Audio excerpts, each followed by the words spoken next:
आप सभी का आपके YouTube परिवार ड्रीम विथ राम में स्वागत है। आज हम जो टॉपिक पढ़ने वाले हैं वो मुगल काल के अंतर्गत हम बाबर को पढ़ेंगे। तो बाबर को हम कोशिश करेंगे कि छोटे में ख़त्म कर लेंगे। ये जिस भी परीक्षा में इतिहास से प्रश्न पूछे जाते हैं सब में आता है, तो आप इसको ध्यान से पढ़िएगा ताकि आपको ये वीडियो देखने के बाद ये अच्छे से याद हो जाए। तो चलिए हम लोग पढ़ना स्टार्ट करते हैं। बाबर, तो 2-3 पॉइंट पहले नोट करिएगा। अगर आपसे पूछेगा मुगल वंश का संस्थापक, तो आप बताएंगे जो मुगल वंश का संस्थापक था वो था बाबर। मुगल वंश का संस्थापक था बाबर। और यही आपसे अगर पूछेगा वास्तविक संस्थापक कौन था, तो आपका आंसर होगा अकबर। अगर पूछेगा वास्तविक संस्थापक कौन था तो अकबर, और पूछेगा संस्थापक कौन था तो आप बताएंगे बाबर। अब बाबर के बारे में 2-3 पॉइंट देख लेते हैं। बाबर का जो जन्म हुआ था वो 14 फरवरी 1483, ये डेट याद रखिएगा, चाहे 14 फरवरी भूल जाइएगा चलेगा।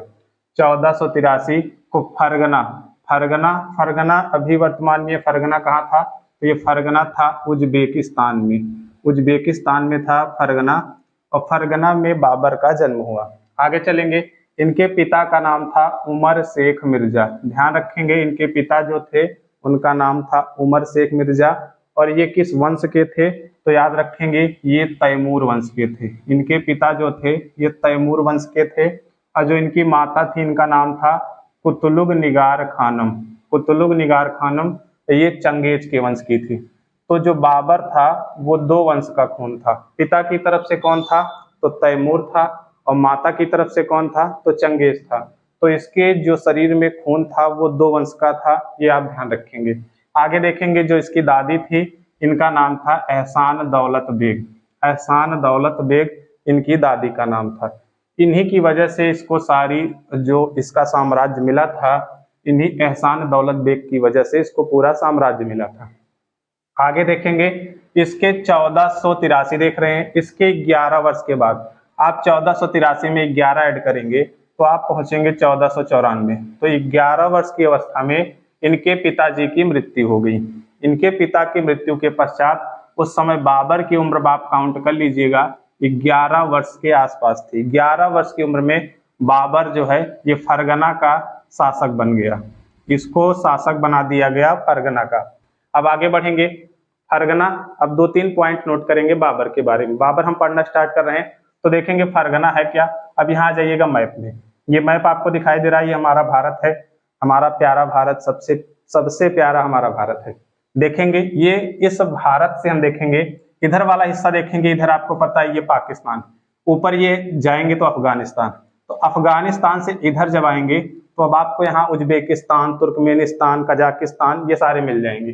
तो जो फरगना था यही उज्बेकिस्तान में एक जगह थी, वहां पे था हमारा फरगना। तो फरगना का ये शासक बन गया। तो बाबर जैसे ही शासक बना तो यहाँ वाला एरिया देखेंगे, ये वाला एरिया जहाँ पे हमारा फरगना आता है, यहाँ का ये शासक बन बैठा। कितनी वर्ष की अवस्था में, 11 वर्ष की अवस्था में। 11 वर्ष की अवस्था में बाबर जब ये शासक बना तो यह साम्राज्यवादी था, ये अपने साम्राज्य को बढ़ाना चाहता था। तो यहाँ पहले ये फरगना का शासक बना, तो यहाँ नोट कर लीजिएगा फरगना। फरगना के बाद नोट करेंगे ये फरगना गया। फरगना के बाद याद करेंगे समरकंद। समरकंद फरगना का था ही समरकंद, उसके बाद काबुल और उसके बाद गजनी। ये 3 जगह गया, 4 जगह इसने, मतलब ये अपने साम्राज्य को बढ़ाना चाहता था। चारों जगह पे इसने शासन किया। लेकिन हुआ क्या इसके साथ, जब ये समरकंद जाता था तो फरगना आजाद हो जाता था, और जब काबुल आता तो समरकंद हो जाता था। तो धीरे धीरे ये सारे इसका विरोध करने लगे और धीरे धीरे ये सारे राज्य इसके हाथ से निकल गए। कौन कौन से देखिए, फरगना, समरकंद, काबुल और गजनी। अब बाबर के पास कुछ नहीं बचा। अब इसको यहाँ से खेत की तरफ, यहाँ से निकलने के बाद जब ये आगे बढ़ा तो यहाँ एक जगह है, यहाँ देखेंगे जब इधर आएंगे तो इधर हरियाणा है, ऊपर पंजाब। यहाँ पंजाब के पास एक जगह है बाजौर। बाजौर पर इसने आक्रमण किया। लेकिन ध्यान रखेंगे जब ये बाजौर पर आक्रमण किया उस समय सन याद रखेंगे। बाजौर पर जो आक्रमण किया था, यहाँ आप नोट किए देख लीजिएगा, 1519 पर इसने बाजौर पर आक्रमण किया। ये डेट आपको याद रखनी है, 1519 बाजौर पर आक्रमण किया। अब इसके पास घर नहीं था तो इसने भेरा का किला, ध्यान देंगे भेरा का किला, भेरा को किला को इसने जीत लिया। अब भेरा के किले को तोड़ने के लिए इसने पहली बार बारूद का प्रयोग किया? आपसे ये पूछेगा बारूद का प्रयोग पहली बार कहाँ किया, तो आप बताएंगे भेरा के किले में। आगे चलिएगा, यहाँ ये आने के बाद जब यहाँ बाबर पहुंच गया, यहाँ पहुंचने के बाद इसको यहाँ के जो छोटे छोटे और राज्य थे बाजौर से सटे हुए, तो उन स्थानों को जीत लिया। तो ये टोटल यहाँ पे 4 युद्ध किया, बाजौर को लेकर के 4 युद्ध किया। इसी बीच हुआ क्या, ये आपको मैप में दिखाई दे रहा है, ये दिल्ली, और दिल्ली में उस समय चल रहा था लोधी वंश का शासक। दिल्ली में चल रहा था लोधी वंश का शासक, और यहाँ के शासक जो थे इब्राहिम लोधी थे। नोट करते चलिएगा और अपना नोट्स बनाते चलिएगा। इब्राहिम लोधी यहाँ का शासक था, दिल्ली पे बैठा था। और इस इब्राहिम लोधी के जो चाचा थे उनका नाम था आलम खां लोधी। चाचा का नाम था आलम खां लोधी। और यहाँ देख रहे हैं हरियाणा है, हरियाणा के ऊपर यहाँ देखेंगे पंजाब, पंजाब में हमारे थे दौलत खां लोधी। दौलत खां लोधी मत जोड़िएगा भाई, दौलत खां। यहाँ पे थे आलम खां लोधी, ये इब्राहिम लोधी के चाचा थे। पंजाब में थे हमारे दौलत खां। और यहाँ इधर राजस्थान की तरफ देखेंगे तो यहाँ पे थे राणा सांगा। राणा सांगा, थोड़ा जल्दी जल्दी पढ़ते चलिएगा। तो ये दोनों जो थे आलम खां लोधी और दौलत खां लोधी, ये दोनों निमंत्रण दिए, बुलाए किसको, बाबर को। इन्होंने कहा कि आप आइए, इब्राहिम लोधी को मारिए और सब कुछ हमको दे करके चले जाइए। बाबर यही तो चाह रहा था। और ये राणा सांगा अपने में लगे थे, ये कहे कि आप आइए, इन दोनों को खत्म कर दीजिए, सिंहासन हमको दे दीजिए। अब हुआ क्या, बाबर यहाँ से प्रस्थान किया और ये पहुंच गया कहाँ, तो याद रखेंगे जो इसका 5वां युद्ध होने वाला था भारत में, वो था पानीपत का प्रथम युद्ध। पानीपत का युद्ध था कहाँ, जरा देखिए, ये हरियाणा दिखाई दे रहा है, हरियाणा के पास एक जगह है पानीपत। पानीपत के मैदान में इब्राहिम लोधी और बाबर के बीच युद्ध हुआ। डेट क्या थी, 1526। 1526 के युद्ध में जब युद्ध हुआ तो बाबर ने इब्राहिम लोधी को पराजित कर दिया। इब्राहिम लोधी को पराजित करने के बाद बाबर ने क्या किया, यहाँ खूब लूटपाट की। और इन लोगों को लगा था, जो इनके थे, देखिए ये दौलत खां थे जो पंजाब के थे, और जो आलम खां थे, तो ये राणा सांगा, इन तीनों को ये लगा था कि बाबर आएगा और आक्रमण करेगा, लूट के चला जाएगा। अब इनको ये नहीं पता था कि बाबर यहाँ से खेदा जा चुका है, उसका फरगना, काबुल, समरकंद सब कुछ चला गया, उसके पास रहने के लिए है नहीं। तो हुआ क्या, जब बाबर ने बहुत सारी लूटपाट की, तो यहाँ लूटपाट करने के बाद इसने एक उपाधि धारण की जिसका नाम है कलंदर।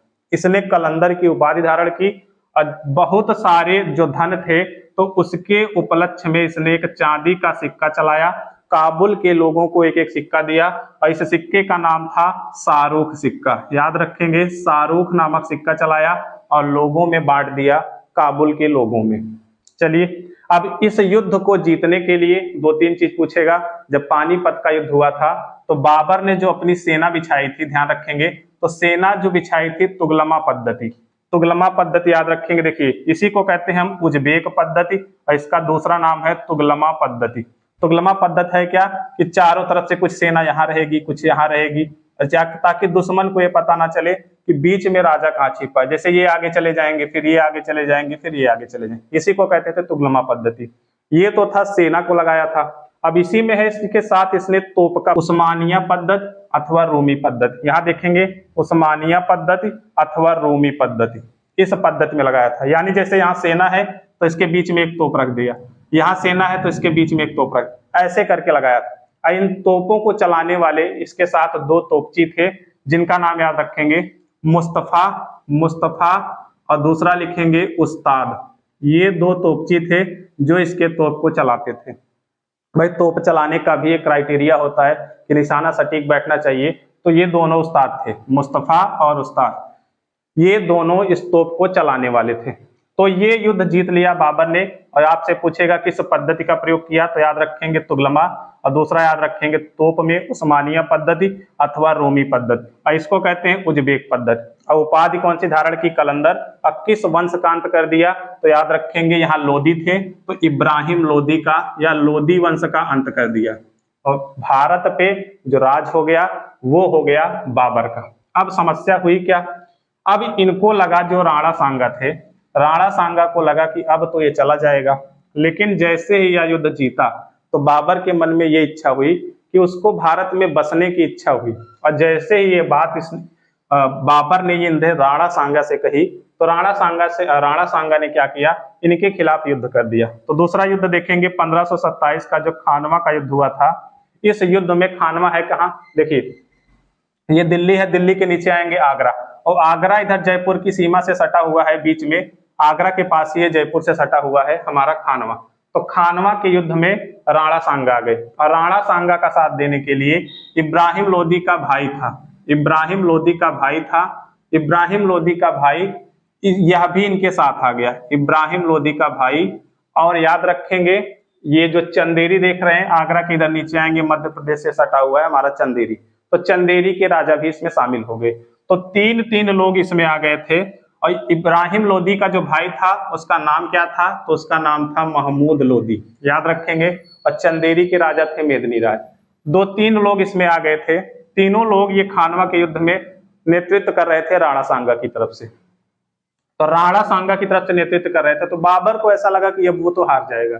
लेकिन बाबर ने क्या किया, बाबर ने अपने सैनिकों के अंदर उस उत्साह भरने के लिए जो नारा दिया वो धर्म युद्ध का नारा दिया, धर्म युद्ध का नारा दिया, अथवा हम कह सकते हैं ये जिहाद का नारा दिया। उस समय जो सैनिक थे उनसे एक टैक्स लिया जाता था जिसका नाम था तमगा, और इस टैक्स को इसने समाप्त कर दिया और खानवा का युद्ध हुआ। इस युद्ध में बाबर की विजय हुई, और यहाँ से विजय होने के बाद यहाँ से जो इनका भाई था महमूद लोदी, ये भाग गया बिहार में चला गया और अफगानों को इकट्ठा करने लगा। और ये चंदेरी देख रहे हैं, चंदेरी के राजा निकल लिए, तो राणा सांगा पराजित हुए। आगे देखेंगे 1527 का युद्ध समाप्त हुआ। उसके बाद बाबर ने प्रस्थान किया 28 में, 1528 देख रहे हैं, ये चंदेरी है मध्य प्रदेश के पास, मध्य प्रदेश के पास। तो यहाँ के राजा थे मेदिनी राय, तो मेदिनी राय को यहाँ पे पराजित किया।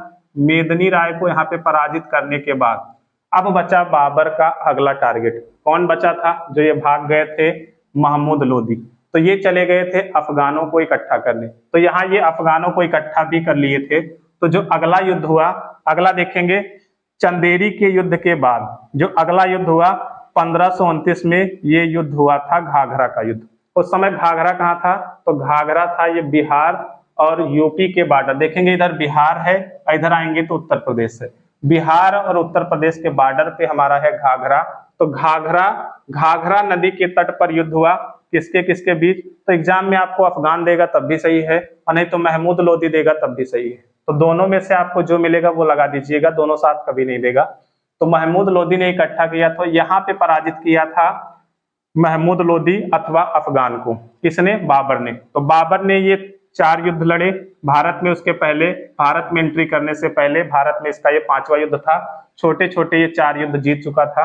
अच्छा, एक चीज आप और ध्यान रखिएगा, ये जो घाघरा का युद्ध है एकमात्र ऐसा युद्ध था जो जल और थल दोनों में लड़ा गया था। तो नोट करिएगा, जल और थल इन दोनों में लड़ा गया युद्ध कौन सा था, तो घाघरा का युद्ध था।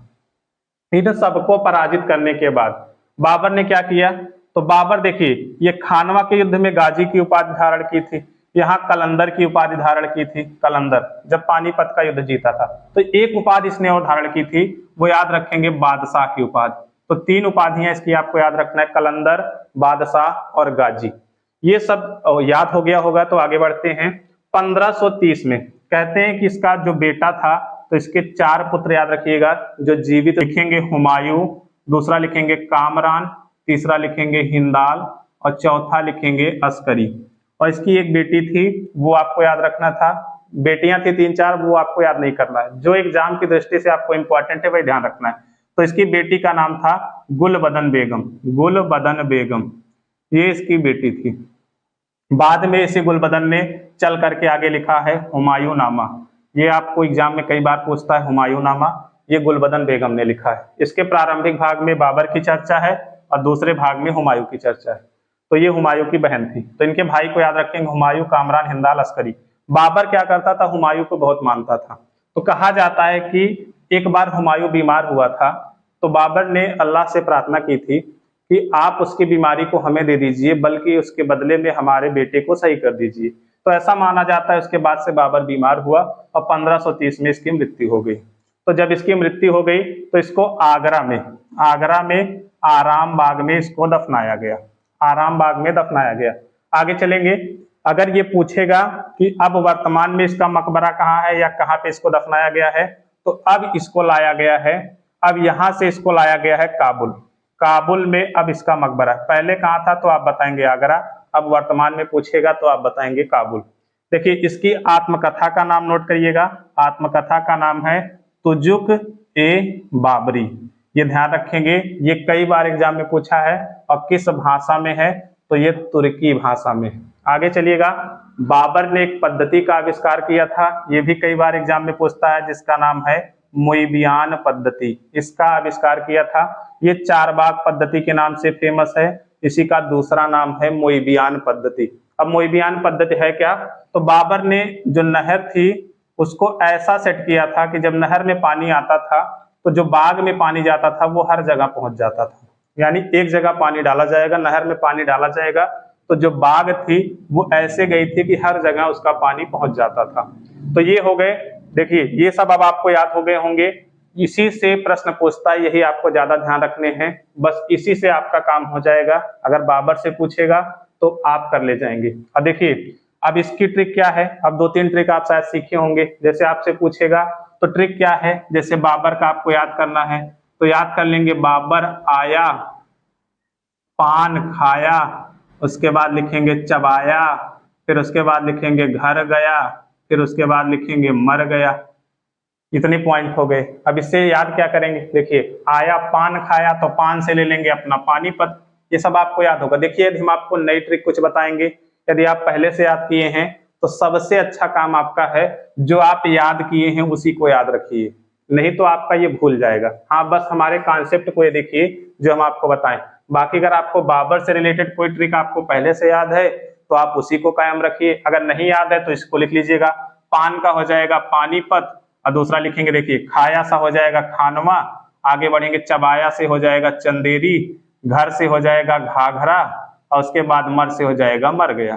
तो अब स्टार्ट कहाँ से करना है, तो आपको पता है 1526 से स्टार्ट करना है और चलना कहाँ है 1530, तो सीक्वेंस वाइज चलना है। 1526 के बाद क्या आएगा 27, और 28 में चंदेरी, 29 में घाघरा और 30 में मर गया। अब 2-3 पॉइंट ये ध्यान रखिएगा, ये सबसे पहले पूछेगा। एक चीज और पूछेगा, देखिए ये पूछेगा किस वंश का था या कौन सा तुर्क था, तो आप बताएंगे चगताई। चगताई, यहाँ चंगेज है ना, तो याद रखेंगे चगताई तुर्क था, ये ध्यान रखिएगा, चगताई तुर्क, आपको ये ध्यान रखना है। बस आपका